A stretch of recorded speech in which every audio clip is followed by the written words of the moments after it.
Olá pessoal, meu nome é Felipe, estou aqui hoje com a Vanessa e nós vamos apresentar o quarto episódio do podcast Papo Concreto, que está na sua segunda temporada. Nesse episódio de desenvolvimento pessoal, vamos falar sobre negociação com o nosso convidado Vinícius Melo.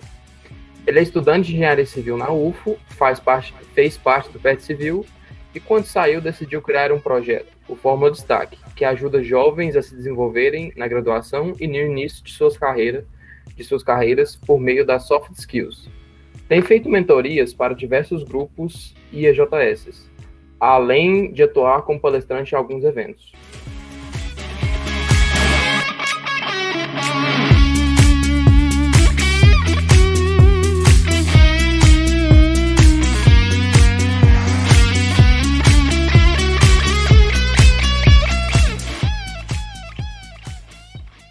Vinícius, então para dar início ao nosso podcast, gostaríamos que você contasse um pouco sobre você, sobre a sua trajetória, para que as pessoas que estão nos assistindo, nos escutando, conheçam mais sobre você.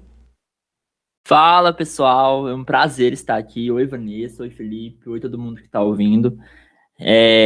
Quando me pedem para me apresentar, eu falo muito isso lá na minha página, que a gente tem que se desvencilhar um pouco de falar sobre o curso, qual curso a gente faz, qual a nossa idade e tudo mais. E eu tenho trabalhado isso, então eu sou o Vinícius Melo, e falando sem falar sobre o meu curso, que o Felipe já deu esse spoiler na realidade, eu sou uma pessoa muito comunicativa, gosto muito de me conectar com as pessoas, e o propósito pelo qual eu criei o meu projeto e pelo qual eu estou aqui hoje é justamente isso. Através dele eu consigo, então, levar minha mensagem às pessoas, aprender com elas, porque, afinal, eu também sou um jovem que está no início de carreira, que está a fim de se desenvolver, que está a fim de aprender sobre. E nesse 1 ano de projeto eu tenho aprendido muito, tenho me conectado com muita gente do país. Hoje mesmo eu saí de uma mentoria de manhã com o pessoal lá do Sul, de uma organização chamada FENEB. Então tem sido muito gratificante. Eu estou muito feliz de estar de volta aqui no podcast. O bom filho a casa torna, né?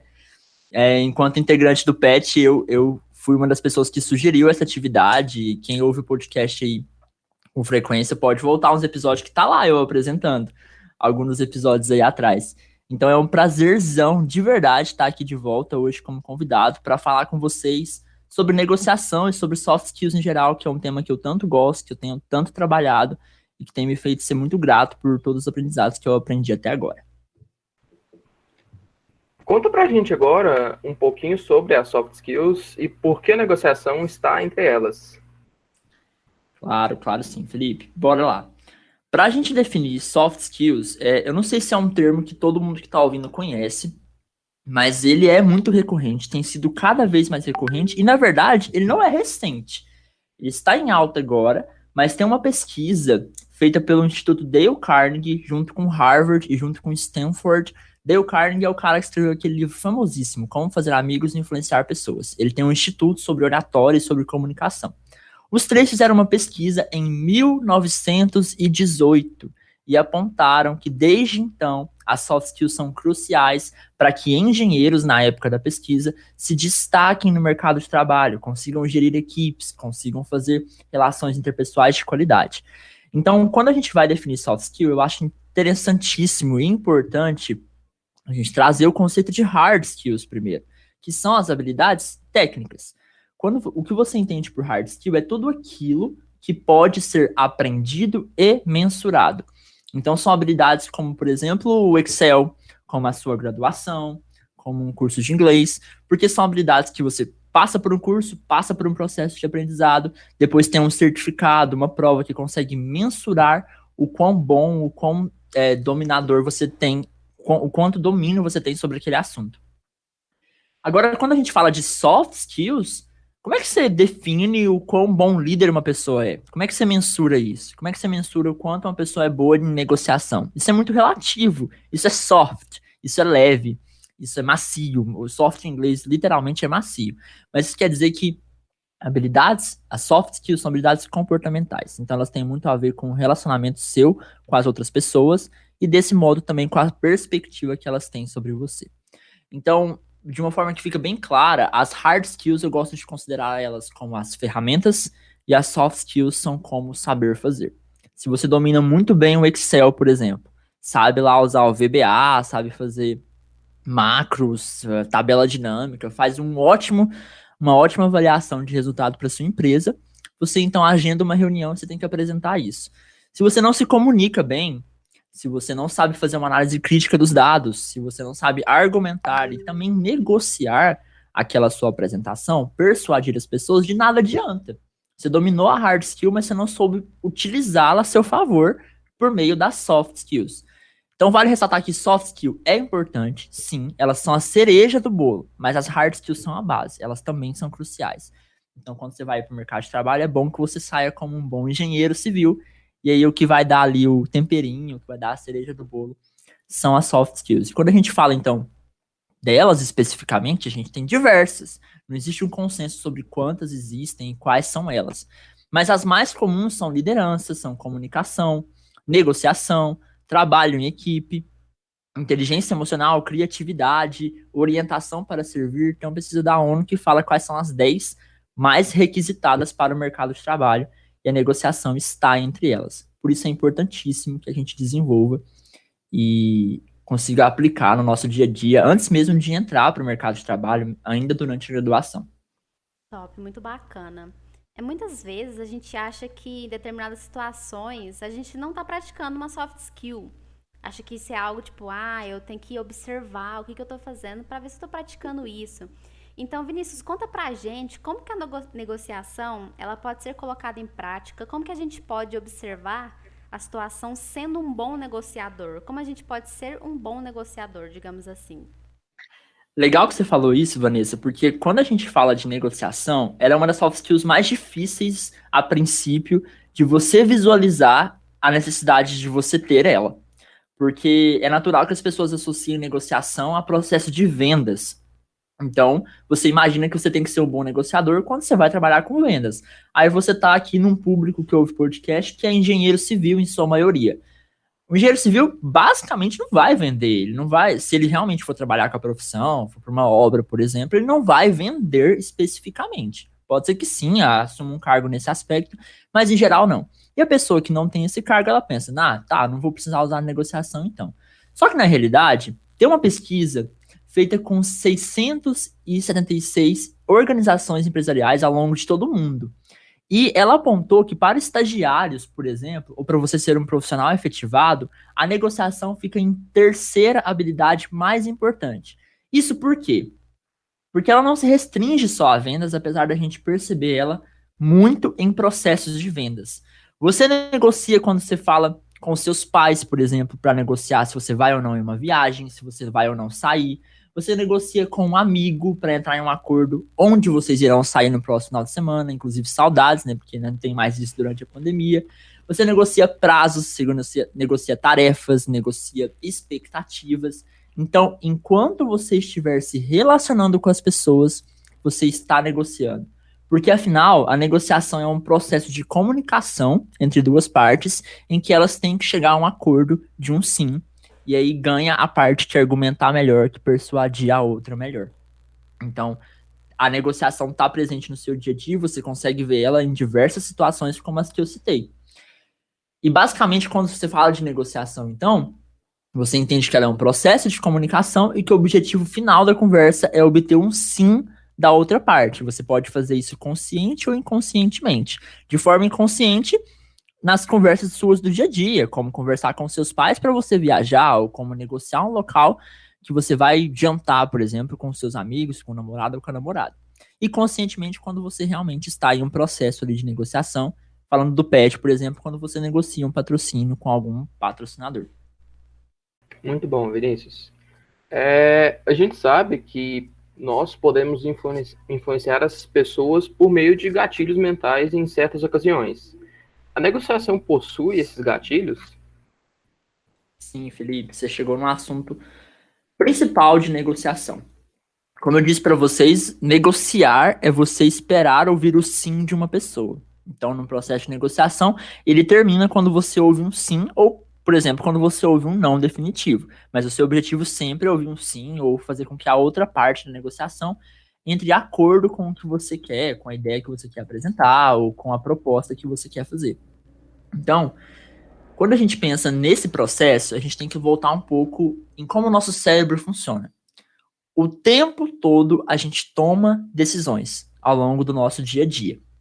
E aí tem uma pesquisa da Associação Americana para o Avanço da Ciência que apontou que o ato de escolher do cérebro ele pode ser dividido em 3 fases. A primeira delas, o cérebro toma a decisão de forma inconsciente, essa decisão vai para o consciente de forma racional e depois você age de acordo com a decisão tomada. A maioria das nossas decisões ao longo do dia, e são milhares que a gente faz ao longo do dia, da semana, dos meses, são inconscientes. Por isso a gente nem percebe, nem se dá conta. Então a roupa que você escolhe de manhã, por vezes é inconsciente. O que você vai tomar de café da manhã, você toma decisões o tempo todo. E aí, quando você está no processo de negociação, você tem que tomar a decisão de falar sim, se você é a parte que está sendo persuadida. E o sim, ele vem de forma mais rápida para você se você ativa na pessoa o modo fast thinking dela, que é a forma rápida de pensar. Ou seja, a forma de pensar que ativa alguns vieses inconscientes da pessoa, que ativa algumas questões emocionais da pessoa. Por isso a gente fala de gatilhos mentais. São formas estratégicas de utilizar na sua comunicação para que você ative esse modo rápido de pensar da pessoa e ela então te dê o sim de forma mais eficiente. Por outro lado, quando você tem o slow thinking, que é o modo lento de pensar, é quando a pessoa pondera. E aí a decisão dela é tomada em um raciocínio lógico extremamente complexo. Ela põe prós, ela põe contras, ela pensa se vale a pena, se não vale a pena. E por vezes a decisão demora a sair e pode ser que ela seja negativa.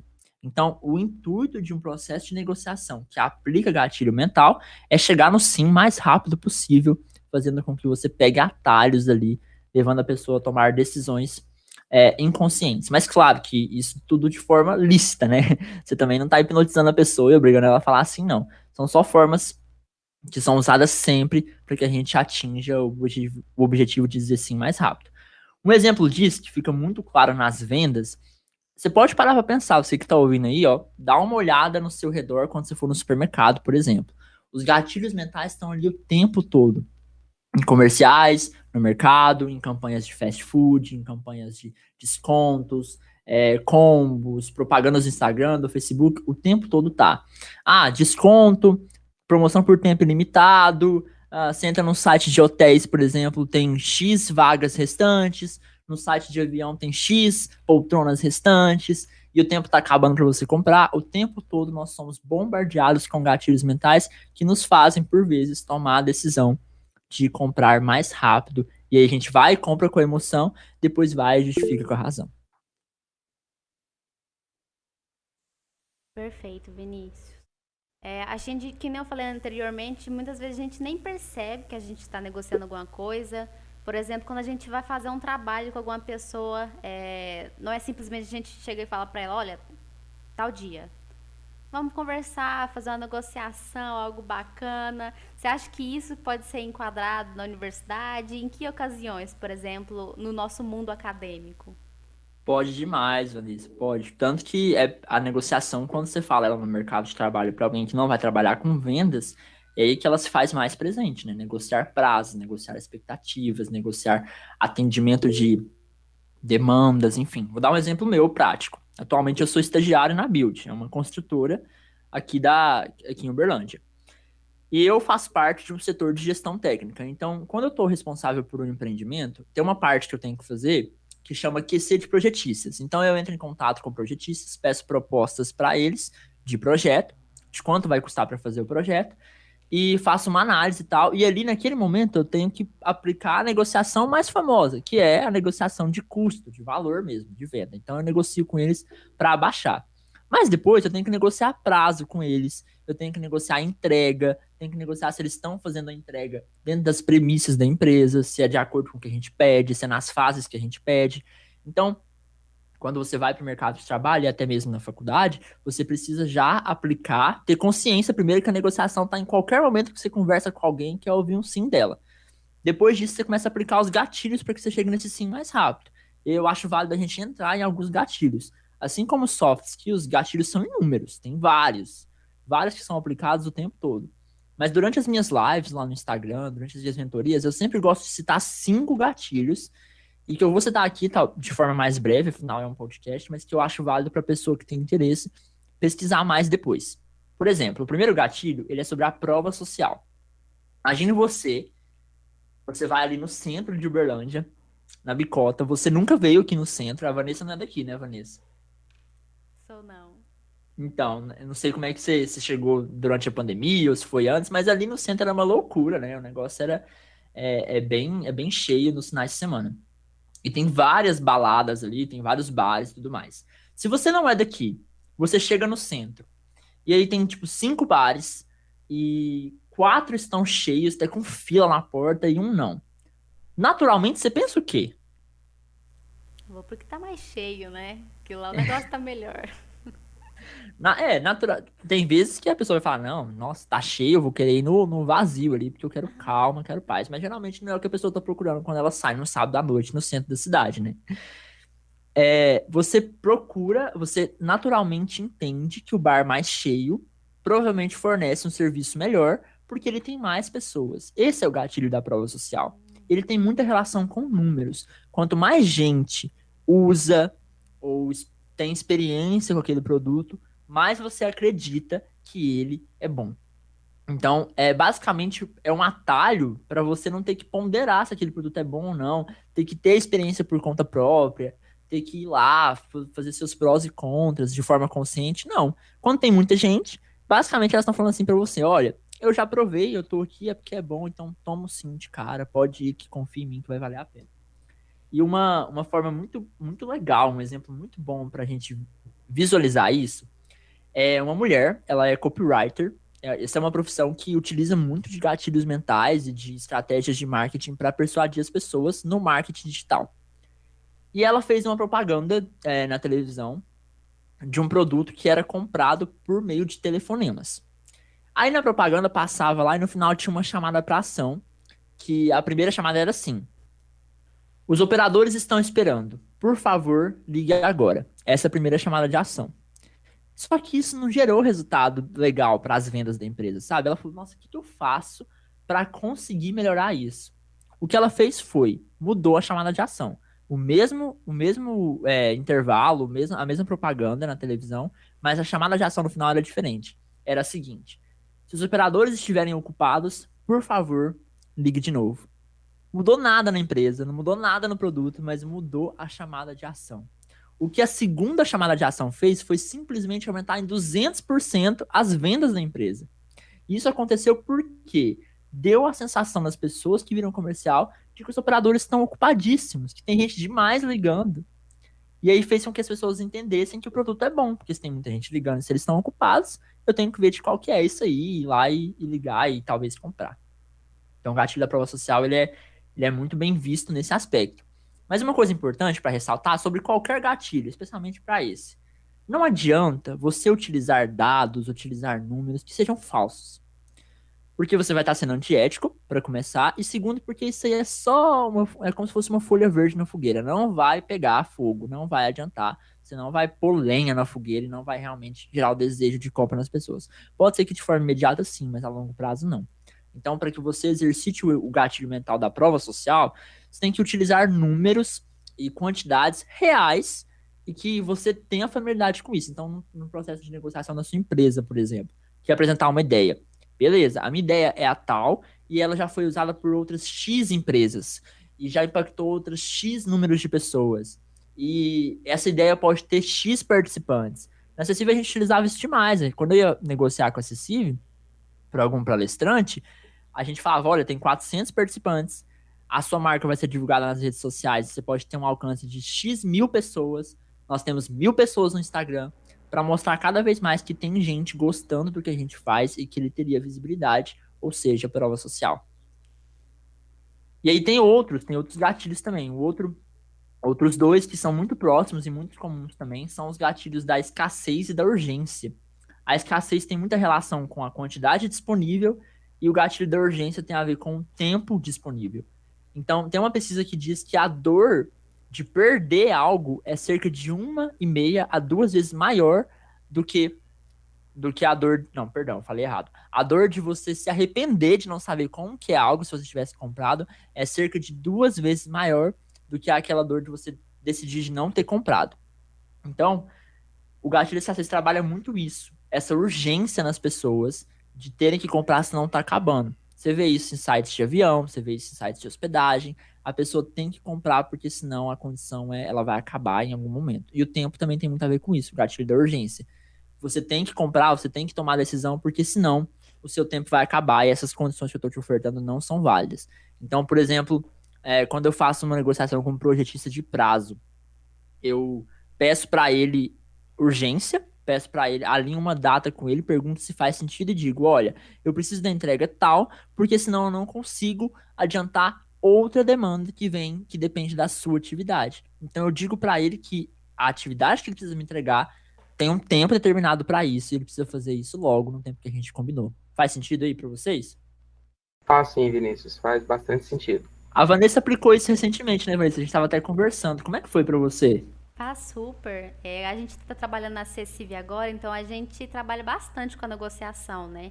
A gente precisa estabelecer esses prazos com os convidados, patrocinadores, então isso faz muito sentido, isso que você falou mesmo, Vinícius. Muito legal, muito massa. E a gente chega nos últimos 2 gatilhos, então, que são o de autoridade e o de reciprocidade.